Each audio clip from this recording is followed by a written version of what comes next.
name is Max Tam. I think you've already met him during the panelist session that we had during the first session of this event. He's going to be talking to us today about everything you need to know to get started and how to scale your automation for your businesses. So let's put our hands together and invite on stage Mr. Max Tam.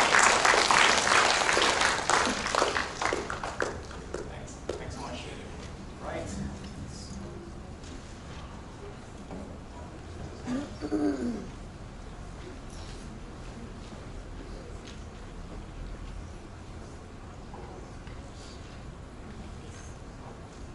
Sorry, technology. Right. So,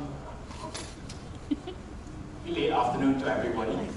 I think I'm standing beside home because I'm in the last session right now. So I try to keep it as short as possible and also trying to get into the gist of marketing automation 101, right?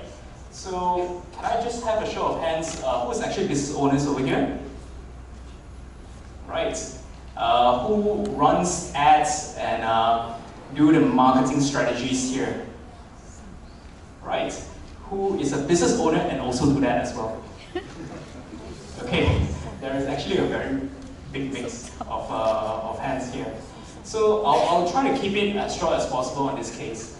So just to give you a quick tip or just a background on what Health Metrics does, we are basically a platform to connect corporates and to healthcare partners by helping them to manage their employee medical benefits.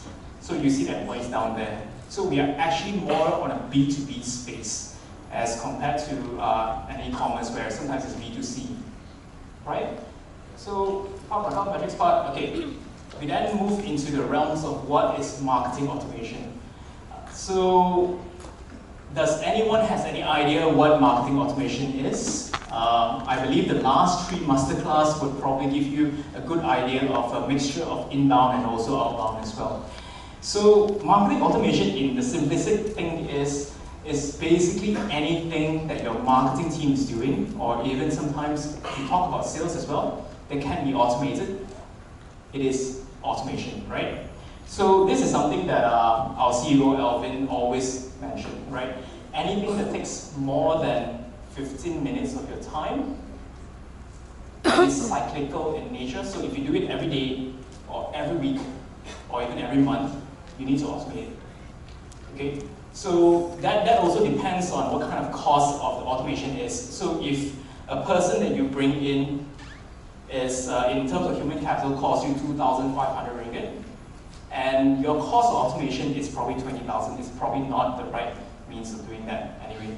But if it's something that as you scale your company, this cost keeps escalating, then you need to invest in automation process or even solution like HubSpot, right? So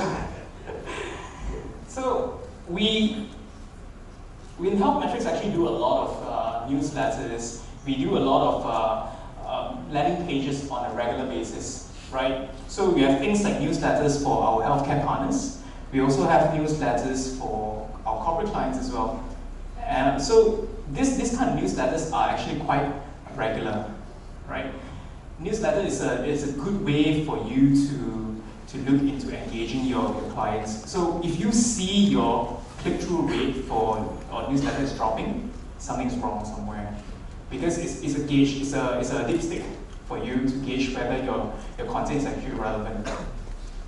We also have things like landing pages that are dark, scheduled dark landing pages. So what I mean dark landing pages are landing pages that are not visible to the public itself.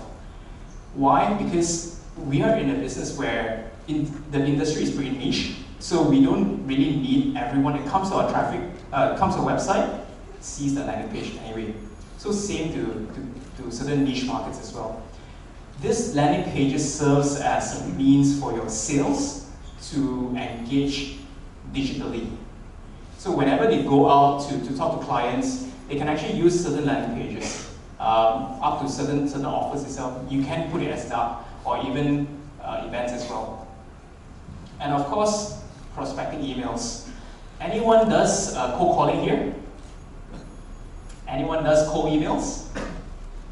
Great. Probably the same with our people, right? So prospecting emails is something that is a slog. It's a slog where you get a bunch of database and you're basically hoping that one person in 1,000 replies you and say that, I want your solution. And it's something that for B2B space, it happens quite often. There are a lot of tools out there for you to explore how you can actually automate the prospecting part of things, right? You can always go into the million tools out there. And these are the things that we do on a regular basis, even promotion emails, social media posts, and content release after they sign up. So when someone signs up to your product, your service online, you need to send them some onboarding materials. If you see everything over here, that's a big list. And I do have one of my marketer here as well. He does a great job, and we work with a very, very lean team running all these things, which is the reason why the importance of having automation incorporated into our processes, things that can be automated. So just to break it down a bit, it's not a cooking class, by the way. It's more about tofu, mofu, gofu. What it actually means is that you have the things that are top of the funnel, where you are actually addressing or you're building awareness of a problem, right? If someone doesn't know they have a problem, they're not going to purchase from you. So you need them to understand that there are a lot of problems out there, and you have one of the problems in that case. And I believe there's this gentleman just now from SoHop as well. He mentioned that 90% of his budget is spent on awareness. It's because you need to show them that you have a problem. You have a problem where you need to be addressed. That is top of the funnel. Then we have the middle of the funnel where you're teaching a person how to choose a solution. Okay? So think of it this way. Anyone uses Facebook ads here? I'm pretty sure there are. LinkedIn, AdWords, and the list goes on and on. Then the question is, so what kind of channels do you use to advertise your product? That is the middle of the funnel, where you need to identify in terms of what kind of solution you need to do. And once you have identified in terms of, let's just say B2B, you identify most of your audience are actually on LinkedIn.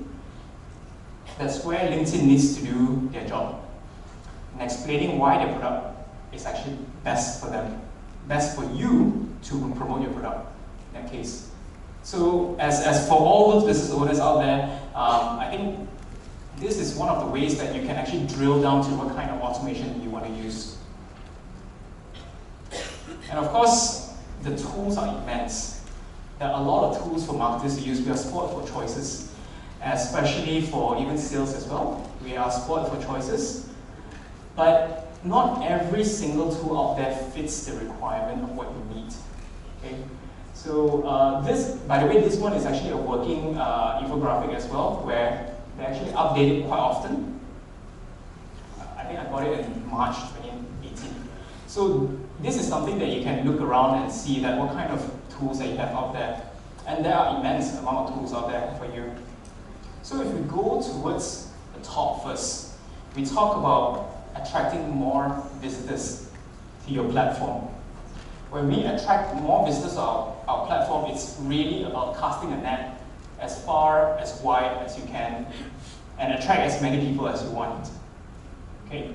So there's many ways to do it. So we talk about the outbound part, where you have a paid social media.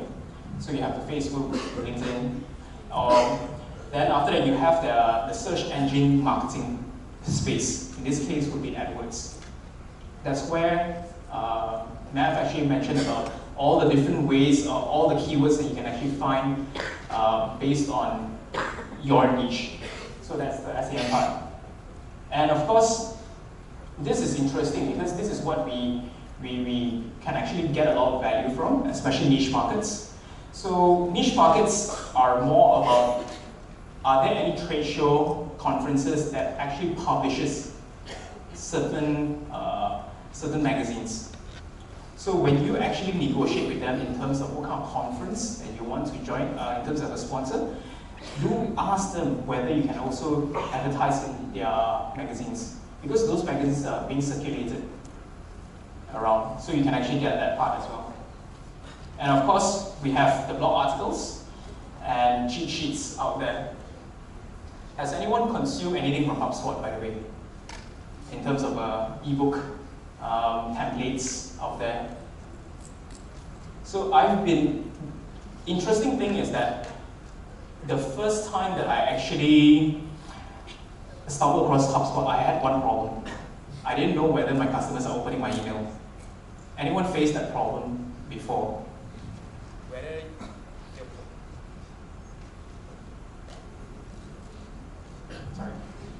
Whether they're actually opening up your emails. I had that problem because I was searching around and say that, how do I find out whether my emails are being opened? And interestingly, that was where I actually stumbled across the tool that allows me to stalk my customers or prospects. So I need to know whether how often do they open my pricing email.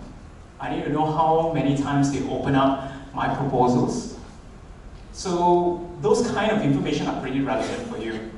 And of course, ebooks as well, something that I've mentioned just now during the panel session as well. When sales comes back to you, those insights are truly important. It's truly important for you to repurpose. Okay, so those are the ebooks part. And of course, when we talk about top of the funnel, we need to know what is our measured outcomes in that case. So some of the relevant measured outcomes in this case would definitely be, what are my new business versus last month for traffic, right? And we also have things like, what's my percentage of new versus returning customers? This information can be obtained if you even have Google Analytics inserted on your web page. So it's free. So it's easy for you to set it up. If you do need help, there are a lot of marketers out there for you to access to. And of course, we do have referred and also direct customers as well. Imagine if you have a news piece out there, a press release by maybe Vulcan Post, and when you ask them and say that, okay, when you write this piece about me, the link that you put into this piece, can you put a specific tracking link? You can actually create a tracking link in that case, and that leads you to that particular blog post itself, or particular new press release. So it's easy for you to see whether your sponsored post in a media article is actually relevant. And of course, on a day-to-day or week-to-week, we talk about how many new contacts is being created. New contacts in this case will be how many people that are not in your database is being created on a regular basis. So these are some of your metrics that maybe you as a business owner will need to track, or even create a process to track these metrics, right? And of course, what I have over here, if you have seen this dashboard before, is actually our dashboard in terms of how we can actually track based on the page views on specific landing pages itself, whether it's direct or is it referred traffic. So having a dashboard, at least it gives your management a big view of what are you trying to achieve, and it gives you a snapshot. And of course, the bottom here, it also shows you on a day-to-day basis, people views your page on a weekend or essentially on the weekday itself. If it's viewed mostly on a weekday, more budget will be placed onto it in terms of what kind of traffic comes from in that case. So having good dashboards itself is pretty engaging in that case. And of course, if we drill down to this part, we need to identify the key goals as well on the top of the funnel. So as we spend a lot of all this budget looking at the top of the funnel, we look at more about acquiring new prospects or new leads into our database. Okay?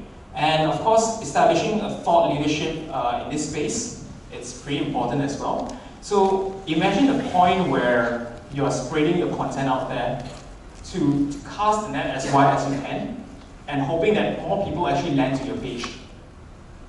In order for you to make sense of your salespeople going out, you need to identify that these people are actually the job title that you're looking for, or in essence, the space that you're in.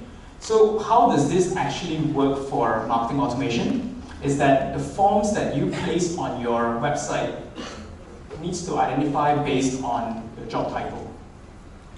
That's one. And the size of the companies, probably that's two as well. And in that case, are you using any existing services? So once those information is being collated, you can have the logic flow at the back. So depending on what kind of software you use, it sends out the relevant email based on the size, based on the job title in that case, that's relevant to them. So that's where you can actually automate, see. And of course, there are many different personas. So you have your CEOs, you have your HR, you have your finance, the sales or marketing. So every single content that you provide to them needs to be relevant to them. How they settle their cost centers in specific corporates is not relevant for someone that's working in sales or marketing, right? And of course, if we move towards the middle of the funnel itself, we talk about converting more leads. Once we bring in the traffic itself, it's about funneling down the audience to the ideal customer profile that you have. And in my personal opinion, this is actually one of the most complicated ones. Because now you have thousands of people in your database that are potentially leads. How can you funnel that 1,000 or 2,000 people to just maybe 50 people that are actually having in the middle of the buying cycle? This is one of the most complicated ways that you can actually funnel them down. Because funneling it's an ongoing process. It's about asking the right questions at the right time so that you can actually funnel down to the right buying cycle. And of course, you can actually do it in multiple ways. You probably see the ebooks in the previous slide itself. In this case, the ebook is more advanced. It's more advanced because you're basically telling them that what kind of solutions out there to solve their problem, right? So it's about collating all this information, and once you actually bring them into your funnel itself, you need to identify what kind of pain points do they have in that case, and what kind of white papers you send it to them. And of course, like I mentioned to you as well, key metrics, we are talking about percentage of conversions of leads to prospects. This is where you actually start looking into how do you funnel them in a way, the direct thinking that they have. The thinking that you want them to think about your product, the contextualizing on that part itself. And of course, the returning of the visitors is very important. So this is just one of the examples that we have, that we actually run an ebook for every single blog post that we provide. And this kind of ebook, it needs to look, number one, it needs to look nice first, and it needs to speak to the person that you're trying to reach. For most people over here, this is not something that they would need, unless they're from HR itself. But it's a relevant piece of content for them to ingest. And of course, if we actually publish a specific landing page, we need to know whether it actually works right. So we need to look into key goals as well, filtering through the visitors that lands on the page, and how do we filter it in a way that it doesn't take a lot of your salespeople's time. So this is basically how, as marketers, we look at as well.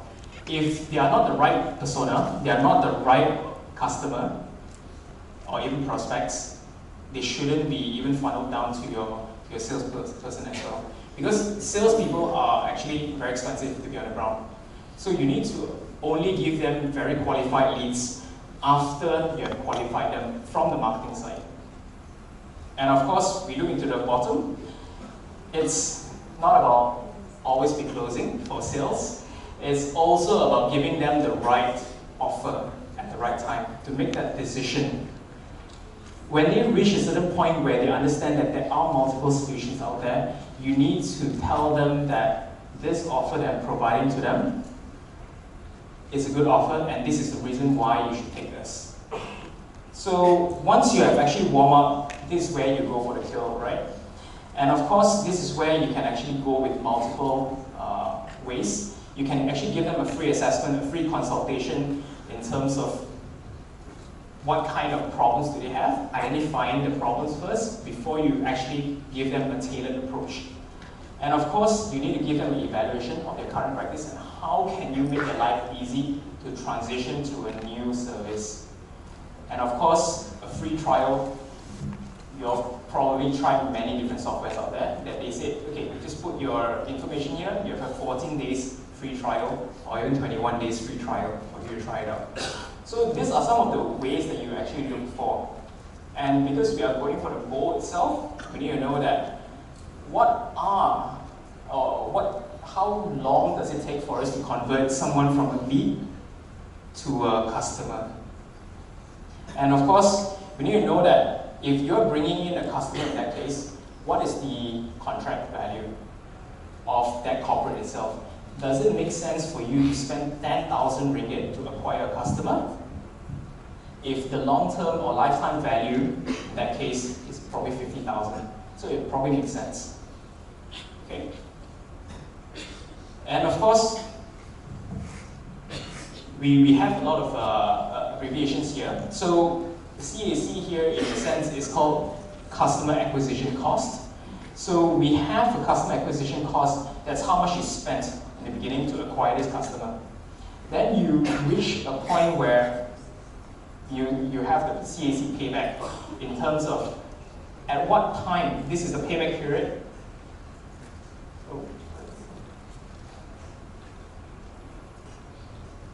Between the CAC and the CAC payback is what we call a payback period. The shorter it is, the better it is, right? So for as long as your long-term value is 3 or more times of your customer acquisition cost, it probably makes sense by that. It's a general rule of thumb, but of course, in certain industries, it may be less than that or even higher than that. And you will see something here, which is upsell and cross-sell. This is something that Amazon does extremely well. And this is the reason why I hate going to Amazon as well. They always make me buy more than I should. So it's about buying an item, and they say that, okay, you may also like this, and I don't like it, but I still spend on it. And also they show me something else, which is not in the same category, which is the cross-sell part. For as long as you can acquire these customers into your database, into your customer base, it's much easier for you to start looking for items to cross-sell or even to upsell in that case. So always have the metrics in mind first. Always know that your customer acquisition costs how much for you to decide what kind of channels to use and also whether the customer is relevant to you. So if we drill down into the key goals of the bottom of the funnel, this is where we start. Sorry for the plug for HotSpot again. So this is where we actually manage our sales pipeline. The sales pipeline is where we actually segmentize of whether we have the appointment set, that's one, or whether we have actually done the presentation, which part of it is actually stuck at.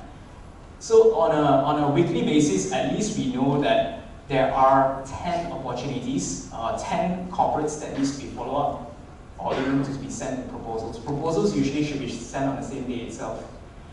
We start measuring in terms of if you go from the second column to the third column, what is your percentage of converting these clients? If your conversion is probably 10% or below, you may really need to look back in your processes, whether you are actually qualifying the people, or even if your salespeople are actually speaking the right message out there. So this is where you start optimizing in terms of your automation, right? And how do we actually do this automation is that once it goes from second to third stage, we can even trigger out specific emails that tells them why that our solution is much better than theirs. It can be content specific based on where they are in the pipeline as well. So marketing automation is actually a very broad term, but marketing automation can be incorporated together with sales automation as well. There are many things that salespeople do can be automated, and this is probably one way how marketing can actually work together with sales. And of course, with any presentations, we also need to highlight our past mistakes. And mistakes that I've personally tried for automation, and how bad can it be. So we have the entire funnel here, and there's a lot of time spent on this. So I was in the position where I can identify based on what is my best user persona. Qualifying checklist. So when anyone knows this BANT abbreviation, BANT for sales. So you have the budget. You probably need to know whether this person has the authority, the needs, or even the timeline to buy this product. So these are the qualification parts. So we have all these checklists in place, and also we have target industry in place as well. We know that if we want to have a specific industry, we know we can actually get from here, from past experience. So I did the part on awareness, consideration, decision. All these are all content in terms of, okay, how to increase productivity. How do I do a productivity checklist? And even my marketer can even attest to this as well. How bad we did. And of course, we also did a 3-day offer on top of that. So we give them a timeline. You have 3 days to make a decision on this. So it's a time-specific one. Something that we've always learned from gurus, right? You give a time limit to how much they can actually take to jump on this offer. So what is our outcome, right? Pretty good, pretty good. Awareness-wise, we went up in a decent traffic, in fact, close to 100%. And we even went in consideration as well. Conversions is 18%. I think it was all right. To me personally, I would think it was all right because it was a niche market. And when we went to decision, we had a very big jump, 1.5. It was terrible. It was really terrible. The change was very terrible because we underestimated the last part itself, the decision part. So remember what I mentioned about the ideal user persona? This is after a few times going around and identifying what are the problems on the last stage itself. We realized that it wasn't everything else. The ideal user persona was good. We talk about the qualifying criteria was good and things like that. But we failed to identify that a key point in corporate sales. So we've tried multiple ways. These are just some of the workaround. We have more content, hoping there are more chances to appear. We changed industry, we changed the offer, we even changed the messaging of what we actually tell our customers as well.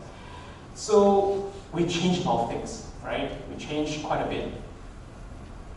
Then the outcome came is, I've got the right persona, the right user persona, but the buyer was different. If you are selling a finance software to a finance executive, yes, this person is the user, but who makes the decision in this space? It's not the finance person, it's the CEO. So we need to know that there is a difference between the user and also the buyer as well. And this is where we figure out that we need to target our content, even for automation as well, for the C-level as well. So just a quick summary of identifying where do you want to optimize as a key goal itself, identifying if your key goals needs to be met by certain metrics, your outcomes are there, and of course, only then you look for solutions. Don't go out and say that, okay, this solution is very shiny, very nice. I want to use it because it's very nice and it's branded. But work the other way around before you reach the tools and keep asking your vendor, can this tool actually do this for me? Can this do it for me? Can you do this for me? Only then you know that the tool is going to help you and your return on investment is a lot higher for that. And continuously optimize. Figure out, having a spirit of transparency in terms of what is my conversions, how bad is it, how good is it, and continuously optimize from there. And with that, I thank you for your time.